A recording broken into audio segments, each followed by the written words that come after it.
নমস্কার বন্ধুরা, কেমন আছো সবাই? আশা করছি তোমরা সকলে খুব ভালো আছো। এর আগে আমার বোনের বাড়ির কালী পুজোর ভিডিওতে তোমাদেরকে তো বলেইছিলাম যে ওখানে আমরা একটা পার্কে গিয়েছিলাম এই আমার মাম্মামকে আর আমার মেয়েকে খেলাতে। তো তার ভিডিও তোমাদের সাথে খুব একটা বেশি শেয়ার করিনি। তো ওরা যখন এত সুন্দরভাবে খেলাধুলা করছে তাই ভাবলাম মাম্মামের এই দৌড়াদৌড়ি ছোটাছুটি তোমাদের সঙ্গে একটু শেয়ার করে রাখি, তাহলে এটা কিন্তু ও স্মৃতি হিসেবেও থেকে যাবে। তো চলো আজকে একটু মাম্মামের সঙ্গে আমরা টাইম স্পেন্ড করব আর সেই ভিডিও তোমাদের সঙ্গে শেয়ার করব। তোমরা অবশ্যই কমেন্টে জানিও তোমাদের ভিডিওটা আজকে কেমন লাগছে।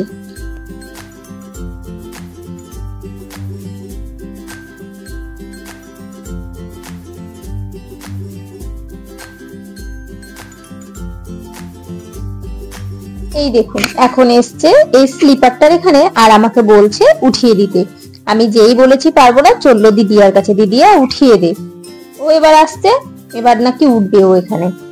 আর জায়গাটাও এতটাই এবড়ো খেবড়ো যে উঠতে দিতেও কিন্তু ভয় করছে। বলছি ওটাতে ওঠ না, ও ওটাতে উঠবে না, ও এই স্লিপারেই উঠবে। বাচ্চাদের খেলার যখন অল্প স্বল্প ব্যবস্থা রয়েছে, অল্প স্বল্প কি বেশ ভালোই রয়েছে, তাহলে কিন্তু জায়গাটা একটু পরিষ্কার পরিচ্ছন্ন রাখাটাও খেয়াল রাখা উচিত। যাই হোক, আমি নিচে দাঁড়িয়েছিলাম আর ও কিন্তু একা একাই উঠে গেছিল। আর এখন বসিয়েছি আমি এটাতে, সাথে ওর দিদিয়াকে দিয়েছি বটে, তবে ও কিন্তু ভীষণ ভয় পাচ্ছে। চোখ মুখ গুলো দেখলেই বোঝা যাচ্ছে ও কতটা ভয় পেয়েছে।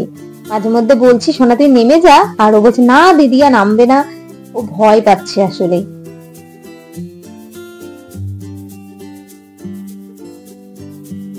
এটা পার্ক বলতে ঠিকঠাক ভাবে পার্ক নয়, এটা একটা পুজোর মাঠ, মানে একটা ক্লাব। সেখানে বাচ্চাদের খেলার কিছু ব্যবস্থা রয়েছে। আর জানো তো এই যে মন্দিরটা রয়েছে, এখানে কিন্তু দুর্গাপুজোও হয়।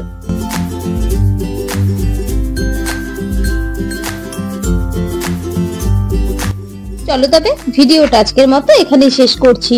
আজকে ভিডিওটা যদি তোমাদের ভালো লেগে থাকে তবে অবশ্যই একটা লাইক করে দিও। আর হ্যাঁ, মাম্মামকে তোমাদের কেমন লেগেছে কমেন্ট করে জানাতে কিন্তু ভুলো না। সবাই ভালো থেকো, সুস্থ থেকো। দেখা হবে খুব তাড়াতাড়ি পরবর্তী একটা ভিডিওতে।